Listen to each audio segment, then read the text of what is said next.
Deuteronomy 6. Now this is the commandment, the statutes, and the rules that the Lord your God commanded me to teach you. See how important it is to teach the Word of God? Hey guys, church, if you don't teach the Word of God, there's not going to be any revival of the authentic, genuine, God-powered, Christ-centered revival. There's none. You see, that the greatest, the commandment, the Lord your God commanded me to teach you that you may do in the land which you're going over to possess, that you may fear the Lord your God by keeping all the commandments, all the days of your life. The days may be long. Blessings comes after you obey the Word of God. The obedience of the Word of God must come from teaching of the Word of God. How do you obey if you are not taught? What is there to obey? What is the thing you're supposed to obey? If I don't tell you the 10 commandments and tell you obey the Lord, yeah, great, I will. But obey what? What about the Lord? You understand the question? Expand it 10,000 times. That's exactly what churches need to do. We must teach the Word of God. That's why I love the Westminster Catechism. That's why I love the Westminster Confession.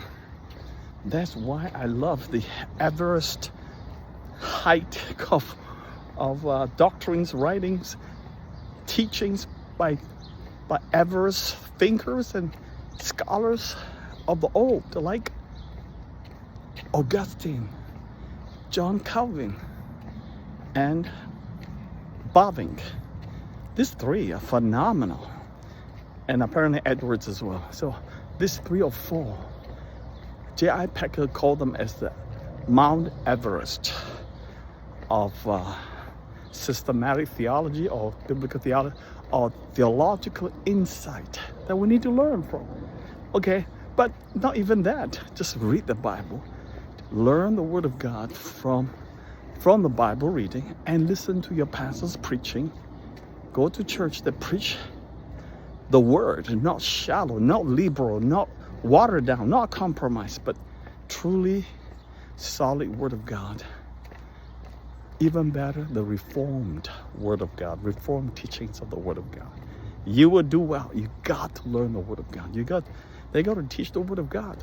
Like Moses said, I'll teach you what the Lord commanded me to teach you, so that you may do them, so that you may obey them in the land in which you're going over to possess it. You may fear the Lord. You can never fear the Lord if you don't obey the Word of God in the land, because you're going to face oppositions, you're going to face challenges, but you obey, you push